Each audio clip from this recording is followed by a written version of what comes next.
Yeah, okay. I will call this regularly scheduled meeting in Bridgewater, it is regularly scheduled meeting in Bridgewater Town Council to order, although we're on a different night. As always, Town of Bridgewater is located in Mi'kma'ki, the unceded and ancestral territory of the Mi'kmaq people, and it is indeed our privilege to be here. The agenda has been circulated. Are there any additions or deletions to the agenda? Hearing none, motion to approve the agenda. Councillor Newell, seconded by Councillor Conklin. All those in favor? Motion is carried. Down to announcements. Why don't we start with downtown Bridgewater? Let's do it. All right. Well, some of us weren't away at our next announcement. Some of us got to enjoy the fantasticness that was Explore Downtown Bridgewater Day. So I think, first off all, huge thank you to all the businesses that were open and participated. King Street was, for the lack of a better term, it was well activated, I think. A lot of traffic. Of course, a very special thank you to our own Donna Hatt for helping to organize and drive that with the business community. But King Street was lively, and by all means, it just seemed like an incredible success. It's a really, really fun day. Yeah. Okay. Other folks with anything? Yes, I just wanted to remind people about Canada Day, and it's coming up in a couple weeks. So please mark it on your calendar. It's on a Wednesday, July 1st this year. Make plans to head downtown to Bridgewater on Canada Day. It will be full of festivities for fun for the entire family. Starting at 11, we'll have the we're happy to coordinate with the events committee in partnership with the Multicultural Association. So they will be down at Pigeonooska Park. So there'll be lots going on. King Street and the Old Bridge will become a pedestrian-only area, so you can meander and enjoy. The official Canada Day ceremony, we understand, will be happening at 1 o'clock. So as I mentioned, the Multicultural Festival on stage. We have a community picnic, live music, and a DJ will be happening around 4 o'clock. There'll be food trucks on King Street, vendors and markets. We'll have bouncy castles in the kids zone. There'll be Lions Club wagon rides, train rides, face painting, clowns and buskers. So we're hoping to add more. There'll be a show and shine on the other side, Riverside Park, and there'll be 3-on-3 basketball at the TD parking lot. So look forward to seeing more posts on the town's website as more details get finalized, and we post out a map for the activities that will follow. So hope you can join us on July 1st. Good. We did have, not yesterday, sorry, my days are all mixed up. On Sunday, we had the Community Connections event at the LCLC. I did speak to our community navigator today about that was well attended, and it coincided with the Healthy Family Day. And so the feedback I got from Samir was that was such a success for the groups that were represented there that they're looking forward to doing it next year. So that's good. I don't know if anyone else had anything to add on that one. I know it was a busy weekend in the town of Bridgewater, so that's great. Federation of Canadian Municipalities. Yes, Councillor Wynot. Yeah, so I had the privilege to attend the FCM in Edmonton last week, and I made some notes just about a few highlights that kind of stood out to me. There was one session, albeit kind of short, that the Deputy CAO, Councillor Conklin, and I sat at, and it was around the inclusion and equity piece. And the Deputy CAO actually had a chance to ask a couple of questions and framed it in such a way about what we are facing here with our regional committee and things like that. And he actually had asked about any municipalities that were doing it ideally or in a very good way. Long story short, after hearing the speakers, we kind of feel that we're heading in a good direction. Some of the practices we have in place are good, having departments represented and things like that. So that was a feel-good thing.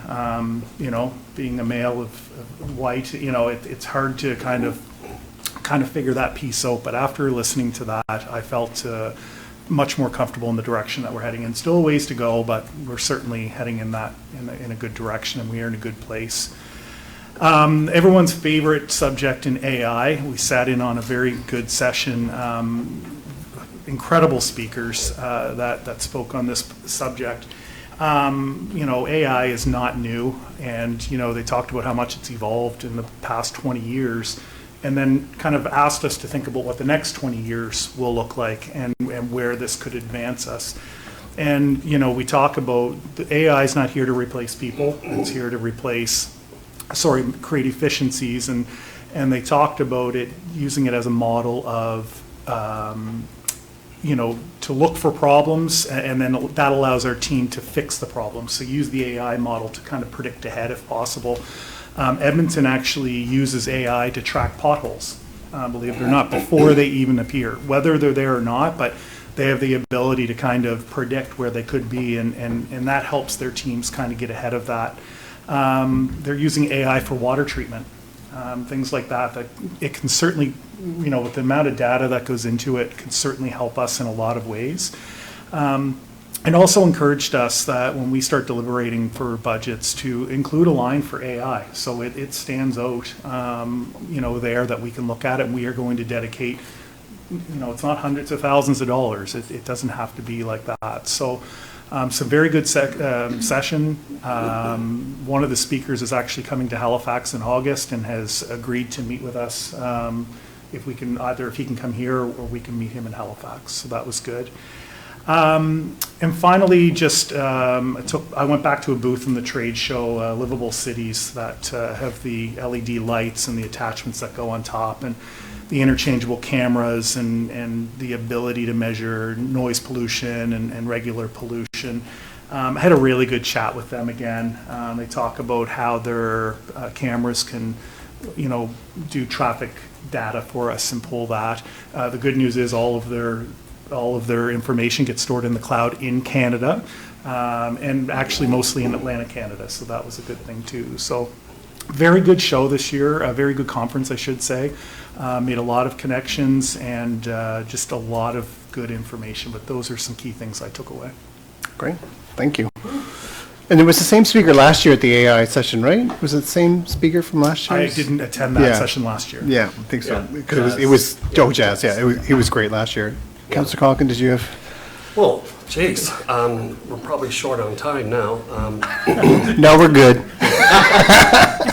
No, as Councillor Wynot mentioned, we attended some really great sessions, and the piece about the AI that certainly did raise a lot of interest with, I would say, probably all of the attendees there, and as Councillor Wynot mentioned, it's not really to replace any workforce. It's more like to enhance our workforce, and I'm pretty excited to see how we could use some of this AI stuff to kind of help us along.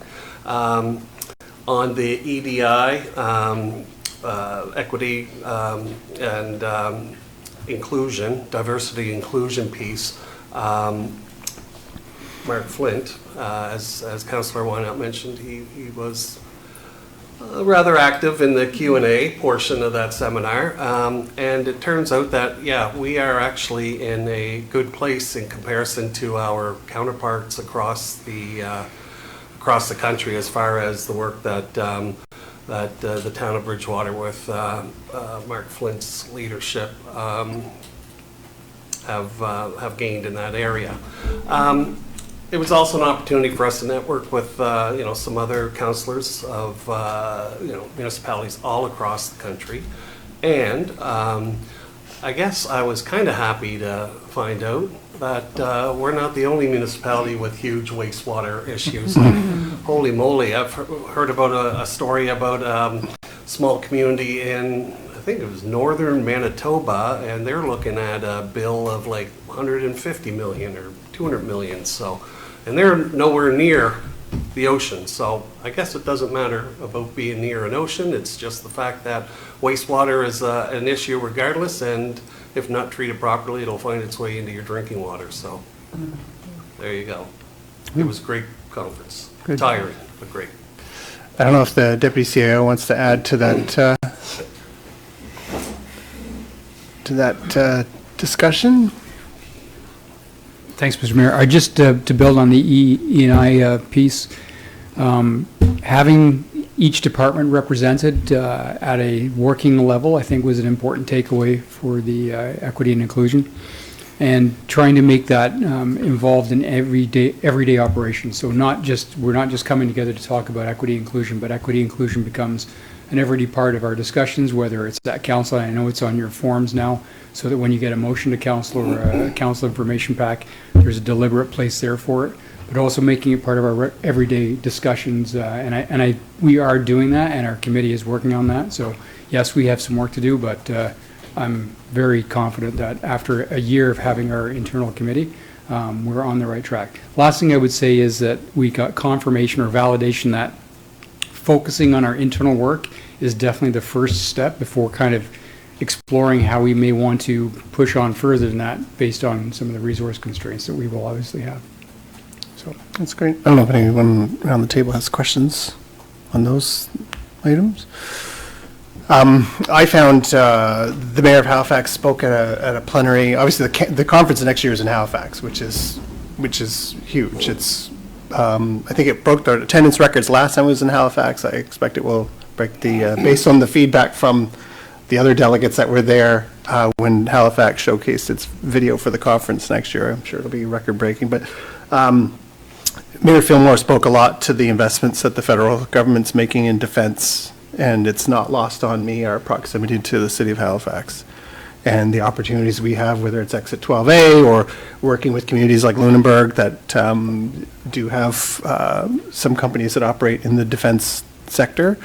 I think there's huge opportunities for us to capitalize on that. So he spoke very well about not just HRM, but the province, which I thought was really, really good.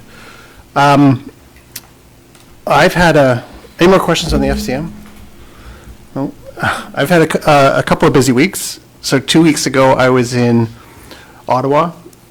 I met with senators, MPs, and cabinet ministers to talk all things Bridgewater and advocate for our community and opportunities and challenges. So obviously wastewater came up a lot, and making sure that we're on the federal government's radar for funding and learning about what's coming. So that's a lot of the discussions. Is we know the programs that are in place right now, but we don't always know the programs that are being planned by the federal government. And so I do find there's a lot of opportunity to have those conversations with whether it's staff or ministers or our MP about what's coming, and then advocating for the, again, Exit 12A starting to come online.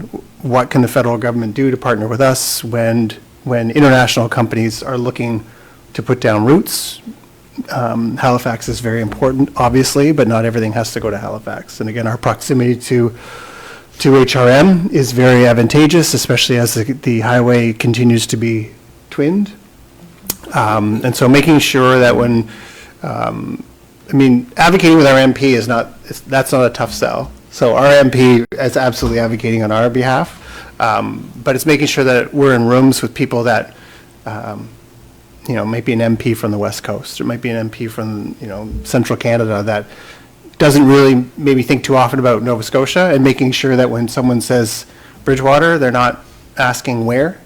I mentioned that when I spoke at the panel at the FCM. Like, one of our biggest advantages is that I don't think there's very many MPs that if you said Bridgewater, they would question where it is, because we've made a name for ourselves, but part of that is that advocacy role.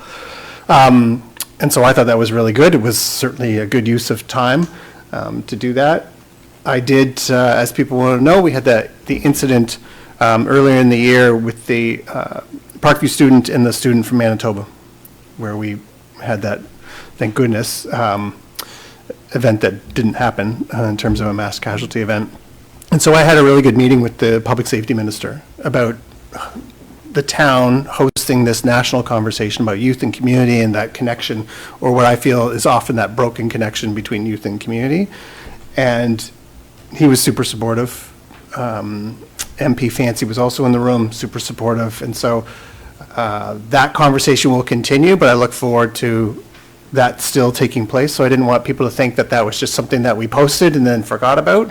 So no, we are very much having these conversations. And again, my goal is that, the leadership of the decision-making tables has to be here. So that means the Prime Minister needs to be here. Ideally, the leader of the opposition would be here. We'd all be in the same room, having the same conversation, coming up with the same solutions, hearing from youth, hearing from professionals. So that was a really good conversation. Then came back, and our economic development officer and I, along with the plant manager from Michelin, hosted the Governor General's Canadian Leadership Conference here in Bridgewater. That was the same day as our fire department's 150th, so that was also a great event. But we hosted these leaders from various different walks of life from across the country, hosted them here in Bridgewater, and they really wanted to dig into the intersection between community and industry with Michelin in the town of Bridgewater, and why it is, I'm going to say, quite different than other relationships between industry and community. Ours is very unique, and Rita spoke to that a lot about how the leadership at Michelin really was in awe of how the community and the plant work so closely together. And so they had lots of questions, and Rita, of course, knocked it out of the park with her remarks, and she had a great presentation, and then Donna and I kind of stepped up and talked about Bridgewater, and so that was really great, and I thought it was really special to have them in our community. And then I went to France on behalf of the Federation of Canadian Municipalities to attend the International Mayors Summit as a precursor to the G7. So this was 6 of us. The UK couldn't come. They had just had an election, and so they had a change in representation. But I was the Canadian representative to sign this declaration that next week is presented to the presidents and prime ministers of the G7. What I thought was really cool is if you go to the back, the first thing that it says is Bridgewater's name in terms of the signatories. I thought that was pretty cool. Maybe it's just me, just a Bridgewater geek, but I thought that was really special for our name as the town. So the presidents and prime ministers of the G7 are going to get a document that the back of this document says Town of Bridgewater, which I thought was really cool. And I spoke twice at this event, once speaking on behalf of the country, and then the other speaking on behalf of the Town of Bridgewater and sharing some of our best practices, talking about Energize Bridgewater, talking about, we were even talking about AI. I used some of the things that came out of the FCM last year about AI, and talked about our EV police vehicles and the cost savings, and so that was really kind of cool.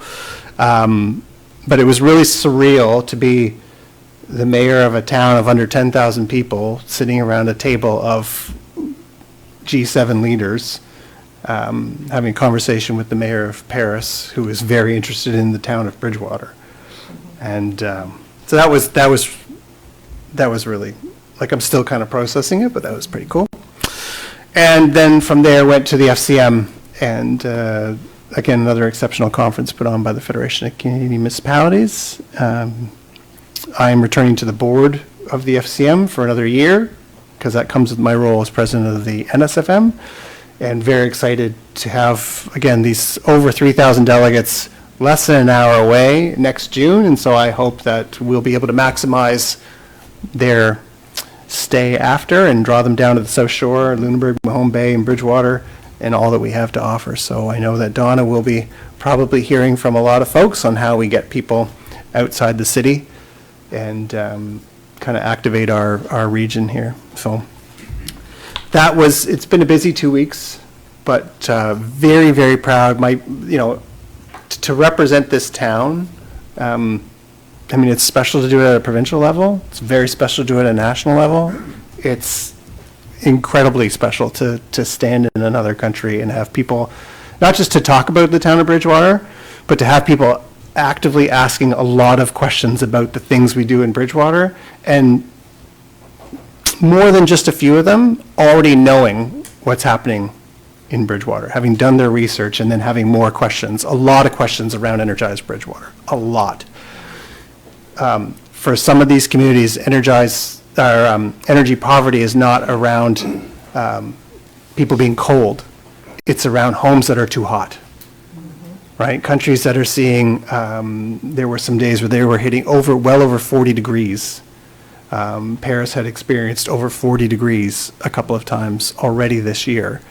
And so their question isn't how do we make sure that these homes are heated, it's how do we make sure these homes are cooled without, being leaky and all the things that we have in the winter. So it's kind of the opposite, but it's the exact same scenario. And I'm sure their statistics are, close to ours with that 40%. So that was really eye-opening to know how many people had already known what Bridgewater was doing. So I say all that to say to the people that are watching online that, and I think I told you guys this at the conference, we're important. This town is pretty important, right? So don't just walk around saying this is a small town, sleepy town, South Shore. This is first name on the back of this document. So I was pretty proud to represent this town. So I don't know if anyone has questions about that. No, nobody wants to make the meeting longer. Okay. Anything else in terms of announcements? No. We have the minutes of May 25th, regular and council meeting and public hearing. Any errors or omissions with those? Hearing none, motion to approve the minutes. Councillor Newell, seconded by Councillor Fragier. All those in favor? Those opposed? Motion is carried. I should note that the Deputy Mayor McDonald is at the Parkview Awards night tonight, representing the town. So that's why she's absent. Okay, down to business rising and unfinished business. We have policy 123 on the museum.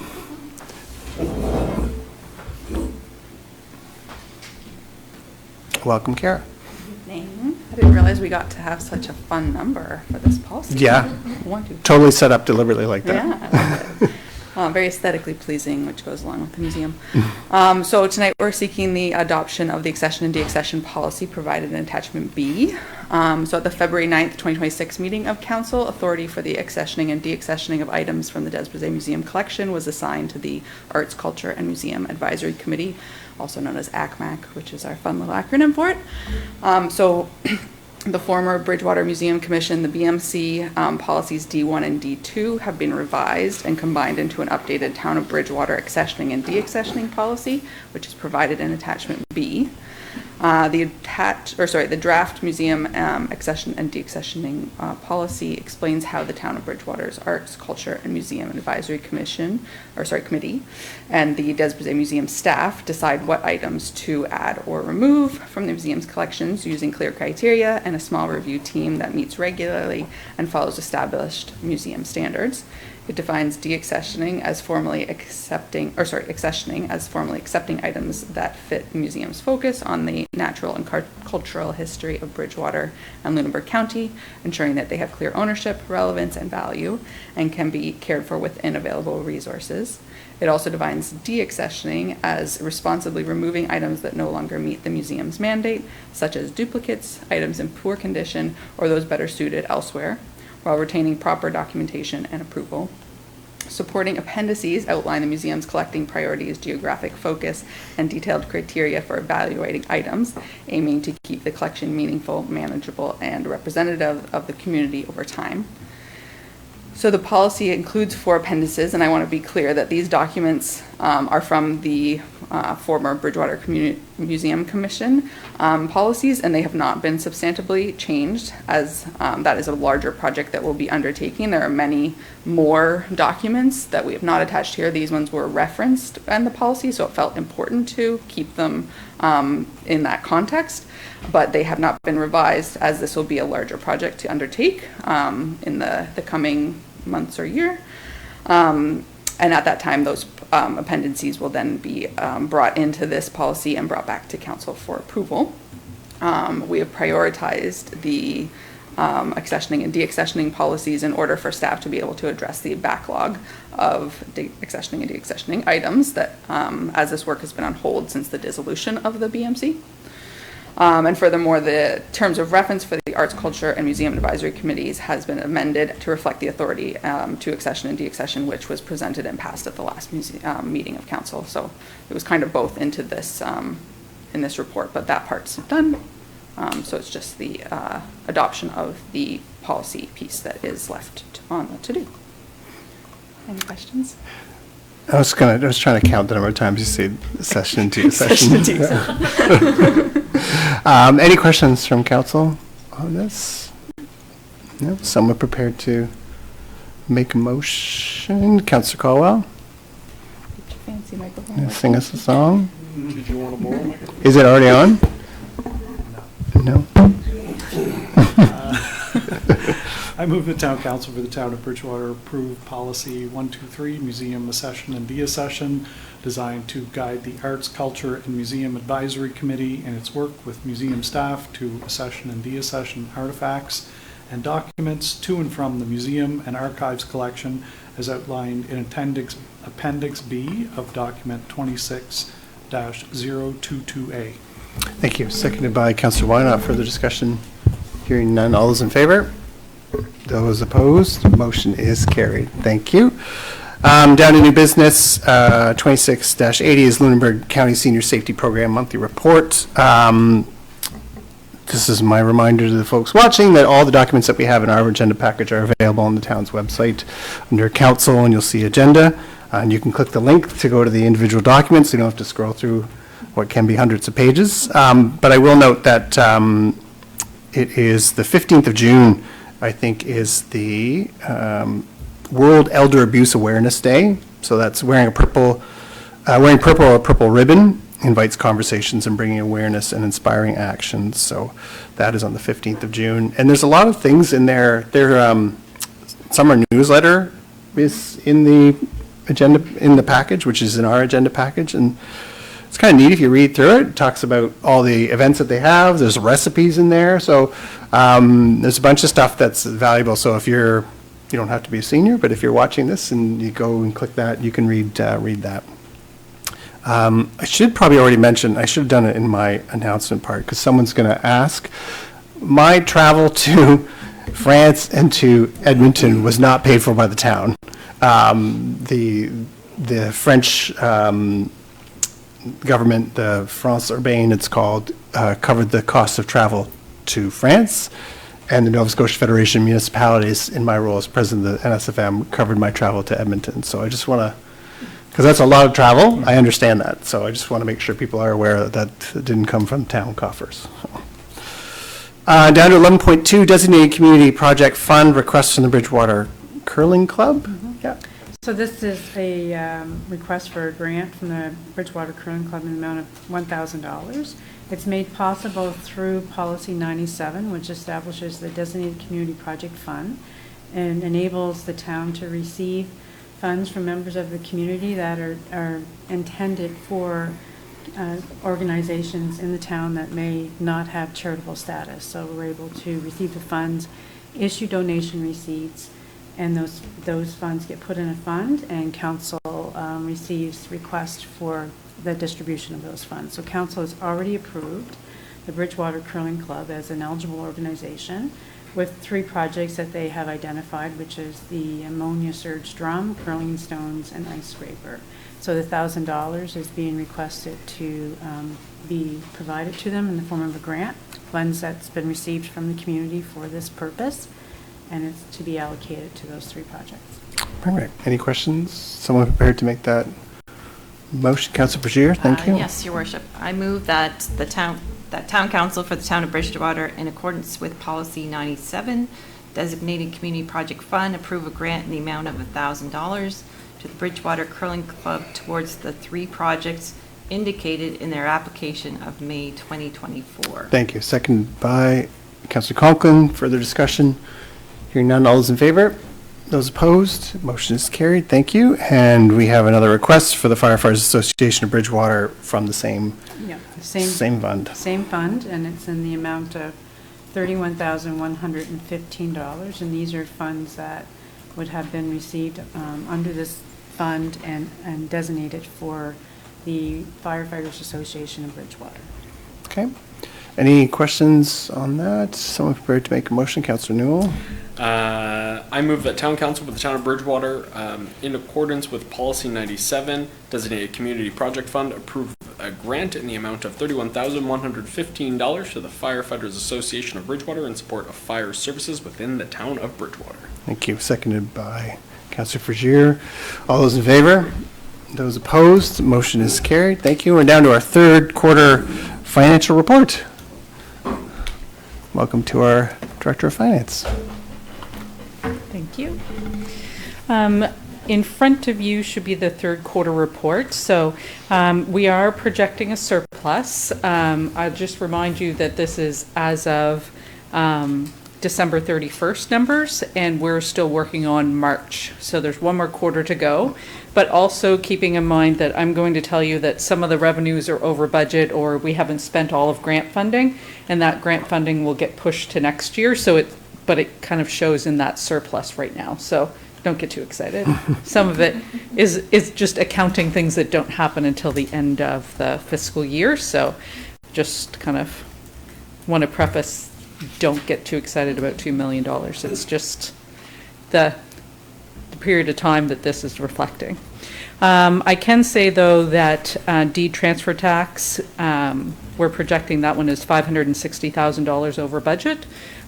So we budget $500,000 for that, so we're just over $1 million. There's a little graph at the top to kind of give you a sense of actuals to budget. And deed transfer tax is the one, even though it's like a much smaller number than tax revenue, it is the one that the actual is quite a bit over budget in the graph. Sewer revenue is about $40,000 over budget. A lot of that just relates to the number of units that we're, as we get new units of residential or commercial coming on board, and we haven't budgeted for those, then it can commit a bit over. For the other areas, sales of service, that one's going to be, we're projecting $37,000 under budget, just some small things adding up to that, nothing of significance. For other own source revenue, we are expecting to be $268,000 over budget at the end of the year. There's a couple of things there. The marketing levy came in quite a bit higher than budget. I think the budget was 75, and it's well over $100,000 of actual. Again, that will be transferred into reserve at the end of the year as for anything that we have not spent that marketing levy on. So it shows in that surplus number, but it's not really, and council will see the the transfers that need to be done at the end of the year for approval when they approve the financial statements. And so that one will be on the list. In addition to that, when we project our interest income, again, we budget low for that.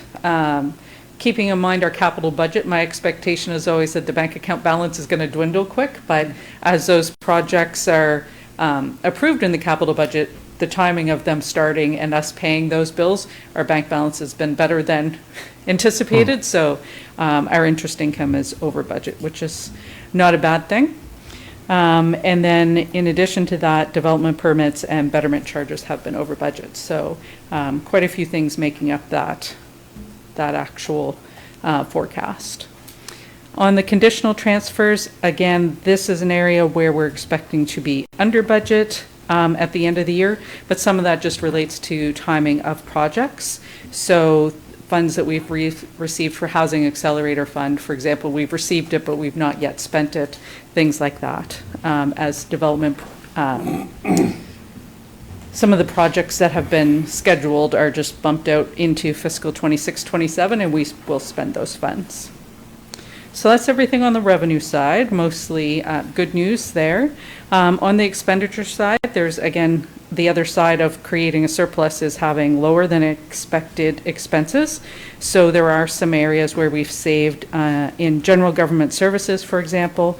There's some savings on deferred software purchases, some contracts like Laserfish licensing. We were able to get a better deal than we had in past years, so those costs have come down just as examples of areas where we've managed to save.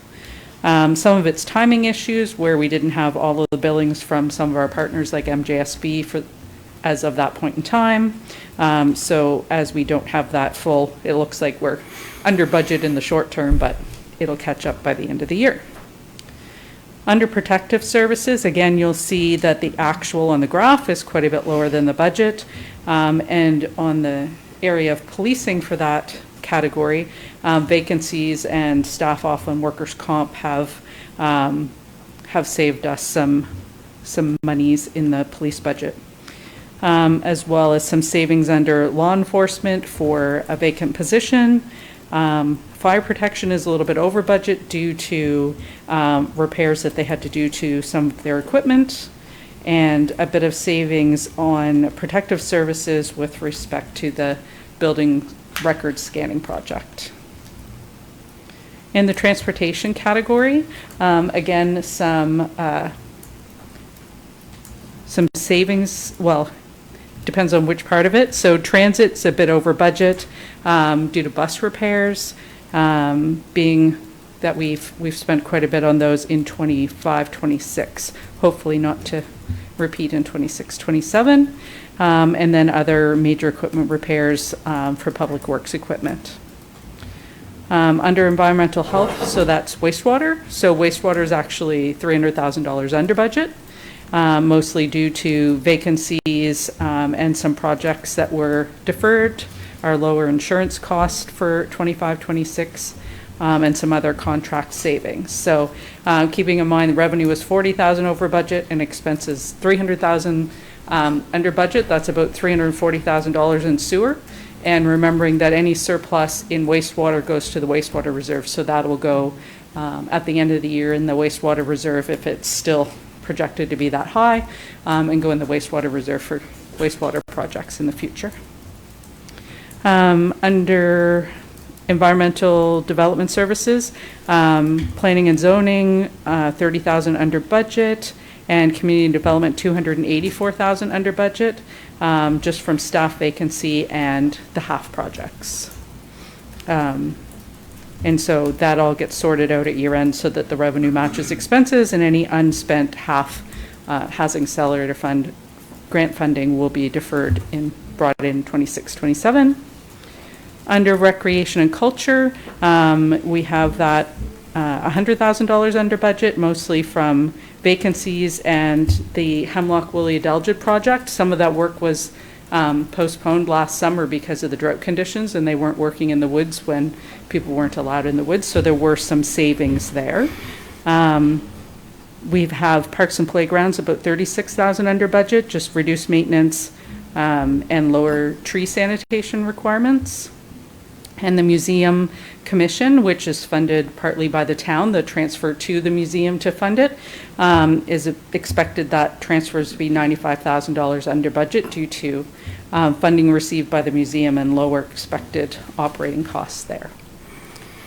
And then just under fiscal services, which is the last category, we are expecting by the end of the year to be $117,000 under budget, as we didn't really need to have temporary borrowing. We always budget again for capital projects where we might use all the money in our operating account. We always budget to have to borrow in the short term to kind of float those capital projects and pay the bills until we can permanently finance them. So there's always a buffer in the budget for those sorts of things, because again, if all the capital projects come to fruition and all the bills come in on those $20 and $30 million worth of projects, it's good to have that ability to borrow when we need to.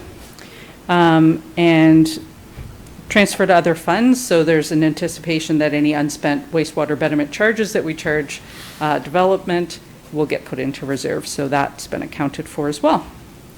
So mostly good news with some cost savings and extra revenue that was unbudgeted. In addition to the operating, you'll also have a Q3 report on capital projects. So keeping in mind it was December 31st approximately, so getting near the end of construction season. So you'll see a lot of comments that a project was completed, deferred, or equipment was purchased, or that it was carried forward. So for example, when we're purchasing a loader, and the tender was issued, then we await delivery in 26, 27. So that would have been on your list of capital carry forwards. So those are the main explanations. I won't go through them in particular projects unless you have a question about them, but for the most part, you'll see that being the main responses for the status of those projects. Questions of the director? Wow. Tried to shorten up the written report a little bit, so Yeah, that that was great. I a few appreciate less the, words, but appreciate the graphs and stuff, the quick look for those, Councillor Newell. Would you like a motion? I would, yes, All right, please. I move the town council of the town of Bridgewater receive the Q3 financial report for the 2025-2026 fiscal year from the Director of Finance as submitted in document number 26-083. Thank you. Seconded by Councillor Colwell. All those in favor? Those opposed? Motion is carried. Thank you. That brings us to the end of our regularly scheduled meeting. We do have an in-camera meeting following this under Section 22(2)A of the Municipal Government Act. And so with that, can I have a motion to adjourn? Councillor Newell, seconded by Councillor Frazier. We are adjourned.